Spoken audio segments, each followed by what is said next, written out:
Is 30 FPS playable? Well, you have two camps, yes and no. Those who say no say that 60 is what's playable, that should be the bare minimum. And they cite responsiveness, the increased responsiveness, and also the fact that some games flat out break if you run below 60, like fighting games for example, and fast-paced games like some action games and first-person shooters, especially competitive games, you simply can't handle that at 30 FPS. Then you have other people who will say that 30 FPS is playable, and they will cite that the slower paced games like Alan Wake 2, which by the way I don't quite understand all the zeitgeist surrounding that game, but anyway, slower paced game they say is fine. And there's also this interesting argument that the consoles and the past generations for 20 odd years and so on, we've been running games at 30 FPS, therefore 30 FPS has always been playable. And those who want 60 FPS to be the minimum, they're seen as elitist.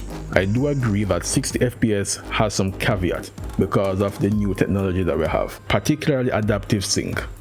Now what I have is a 144Hz monitor, and the adaptive sync range starts from 48. So from me personally, for this monitor, as long as the FPS is above 48 or 48 and above, I am good. I don't need it to be 60. Now I am not entirely sure on how this thing works. I don't know if a 60Hz monitor with adaptive sync, if that range can drop to say 30 or 45. So I would say that the minimum FPS is the minimum range of your adaptive sync, so be it FreeSync or G-Sync. But to go at the people who mention the 30 FPS has been something that we always use.